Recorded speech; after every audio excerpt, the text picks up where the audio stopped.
Perfect. What's up? What's up? Chilling. Oh, that's cool.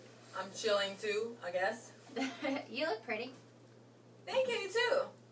Thanks. I made sure to put on the shirt my Mita got me for my birthday. Oh. I was like, I'm gonna wear it. Alright, can I ask you some questions? Sure. I'm excited. Oh my god. Are you excited? You're gonna I didn't really read like a lot, you know? Like I only read like a little bit of it, but I was like, it's deep. Really deep. I'm only gonna go through a few of them and ask some of the ones that I didn't ask Mamita. Like, I won't do all of them. It'll Okay. be easy. First, can you state your full name that your parents gave to you? Okay. Surian Karina Martinez Gomez. Wow, that's a mouthful. So what's your nickname? I guess I don't really have one. People just know me by Karina. Yeah. When and where were you born? December 8th, 1984 in Cuba. In Cuba. How did your family come to live in Cuba? From what I know, my grandmother is, her descendants are from Jamaica, and my grandpa had a circle when he was born in Brazil, and he went to Cuba in a circle that he owned, and he just stayed, he got married there, he had kids there, so he never really left after that. So that's how our family happened. Can you describe your house when you were growing up? Like, It was a farmhouse. Oh, you lived on a farm. Yeah. Oh, It was a wood house, tiles, and then the roof. I don't even know the name of the material. It used to be like a very type of a special roof, for weather purposes because it gets really hot, and since there is no AC in the houses, you know, they will put this in the farmhouses. That way, you know, if the temperature inside will be okay to support, you know, to like take naps and stuff like that. Did you have any family chores you did? Like, this was Karina's job to do the dishes or something? Not really. It's not like I had something assigned specifically. We always helped, like, you know, my family, and especially being raised with my grandmother, like old school style. Yeah. We would just help and, you know, and pretty much anything that needed to be done, we just help, you know, whatever help I could give 4 or 5 years old. Aw. What, can you describe holidays you celebrate in your family? We didn't really celebrate many holidays. It's not in Cuba. We celebrate different type of things other than the obvious like birthdays, anniversary. Those are like you know like the regular stuff. But as far as holidays, we don't have like an actual like Easter or Christmas. We have in January what is called the El Día de los Reyes, which is like the King's Day, and that's when you know the kids get the gifts and. It's based off of the Bible, you know, when Jesus got gifts and stuff like that. So we don't, that's pretty much the only thing since it's a really poor country, you know, they don't celebrate many holidays. They can't afford to be buying Valentine's Day cards and stuff. No. They make... Danny? Sorry. Danny had to put his 2 cents in. What religion did you have growing up, if you had one? Jehovah's Witness. So that made it even more difficult because as it is, you know, they don't celebrate any holidays. Yeah. So the one they could celebrate wasn't even allowed to. So. You had like your first Easter, like, what was it, 2 or 3 years ago? When you celebrated, yes. And they got you a shirt that says, "This is my first Easter." 5 years ago. I'm only 5, you know, as far as like birthdays, I'm only 5 years old. It was Christmas. That's funny. Do you have, can you describe like a family meal when you were growing up?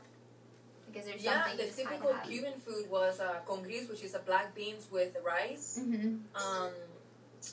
Pigs, like roasted pig, and maduros, which is the plantains. You know, we just fry them.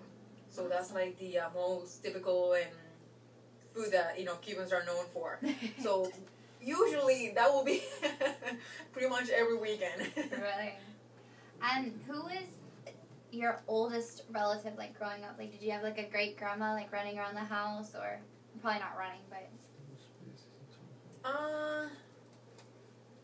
No, the oldest person was My grandpa, but he died shortly after I was born. He died at 92. Wow. And then after that, my grandmother, she was a little bit older. She's 89 now. Wow. So she was usually, the oldest one in the whole family, But other than that, not that I know of. So do you have like a story that like your grandparents told you that like you just stuck with you for your like rest of your life? Because I grew up in Cuba until I was, very young. I didn't really get to spend much time with, my grandmother, especially because my grandpa, he died really when I was really young. I was like months old. But from my grandmother, not really. She would just say a lot of stories from when, her 9 kids were, little, and all kinds of things like that. And they would just talk about, old Cuban stories, like Fidel is from the same city, Fidel Castro, the Cuban governor, I guess if you can call it that, dictator. He's from the same city as my grandmother is, so she used to like always tell us stories of, when she was little, she knew about his family, and how, he took over and how that whole thing was, but it was a long time ago, so I don't remember details. Okay. I'm going to start asking you about Litos now. What is the full name of your spouse? Juan Carlos Ceballos Jr. When and how did you meet your spouse? We met in 07, the end of 07, December of 07, at my job. He was installing phone system, and I was a receptionist. Oh. At his office. What was it like when you were proposed to? Can you describe the setting? It was a very nice feeling, that somebody loves you that much, that is willing to, propose that you guys, like both of you spend the rest of your lives together. So it was definitely great. I think I was very happy that day. So I hear. Very, very happy. It's definitely a great feeling. It's a feeling of, like you found the person that you want to spend the rest of your life with. That, when you were younger, you always wonder, like, how am I going to end up? Who am I going to end up with? And it feels very special. Aww. One day. I wouldn't know. Danny. Can you see him? He's making a face. Where did you get married? Where and when? We got married August of 2009 in Costa Rica. In Costa Rica. So y'all kept it pretty private, right? Yes, it was just the two. We eloped. It was just the two of us. We just went up there and we rented a house, stayed on the beach, took our pictures, got our license, and that was it. That was enough. That's awesome. How would you describe your spouse? The first word that comes to mind when I think of him, definitely smart. Oh, yeah. Really smart. Second word, just like his dad, very hard-headed.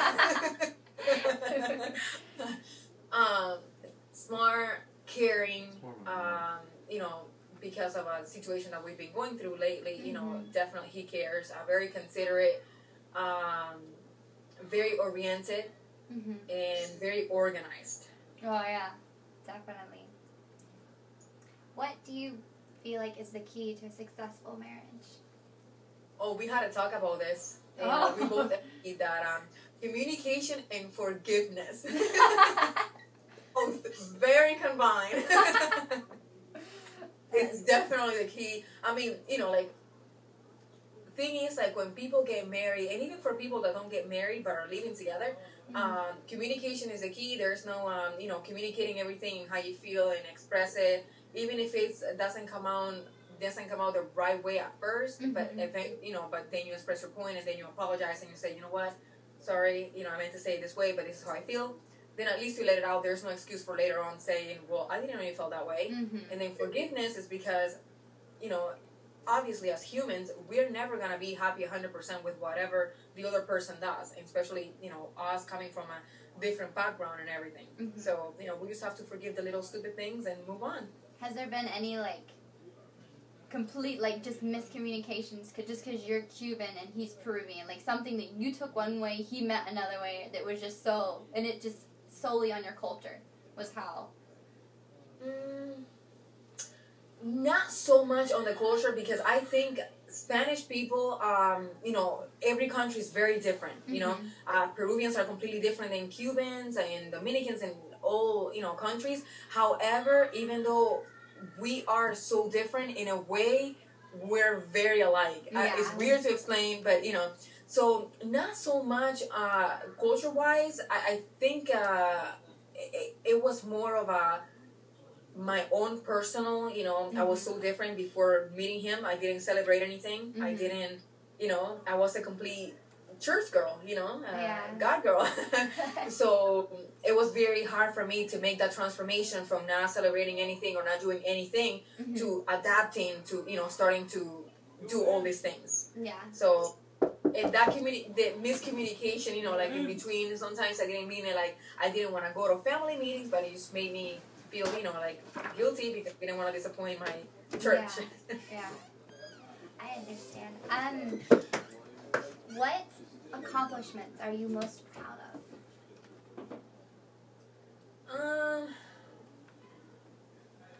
I will say the most proud of will be my marriage.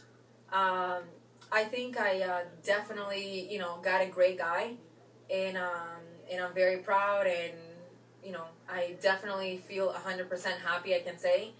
And even though we don't always, you know, communicate our best or, you know, have our disagreements and stuff, at the end of the day, we still know that, you know, make it work. In second place, I will say, you know, obviously my career. I think, you know, until I got sick, I had a very successful, you know, as a paralegal. I loved what I did, and, you know, and I was very proud of it, and for now I had to put that on stop, but, you know, as soon as I'm back, I can go back and get back to business again. I'll definitely, you know, go back and pursue that. And you'll be able to go back to something you like. Like, it's not Definitely. like a dead-end job where you just, like, dread going, you know? At least something you enjoy. That's really good, because not a lot of people can say that. But okay, my last question. What is one thing you wanted to be remembered by? Like, oh, just Karina always made me smile, or she was just so sweet. What's one thing you just want to leave as a lasting impression of you? I will say happy. Like, you know, I want to be remembered as a happy person. I don't like people that complain a lot, and especially without any motives, you know? So I think, like, sometimes you just, instead of looking at the bad side of your life, you have to look at the good side. You know, some people, they may have family problems, or they may have marriage problems, but they always have to start looking at, okay, well, you know, I'm healthy, I can make this work, this and that. If you look at the negative, you're never going to be happy. But even if you're going through situations in life and you look at the positive part of your life, you're going to be happy. And I think that's the best thing that a person can say, you know, about me. Like, you know, like, oh, she was a happy person, you know, she enjoyed life. Right. Okay, well, I think if I were to describe you in one word, it'd be happy, especially with everything you go through. I'd be like, well, this girl is happy, and she stays happy. Always. Well, thank you so much for doing this. I owe you No a big problem. time. Everyone will see you in my class. Oh my God. Okay. But you look gorgeous. You're fine. I really appreciate it. Thank you. Thank you so much. I can't wait to see you. I hope I get to come down for the summer or something. Oh yeah. Well, you guys are going to New York, right? I don't know if I am. Hold on, let me turn this camera off because there's one Okay. up here. I don't know if I am.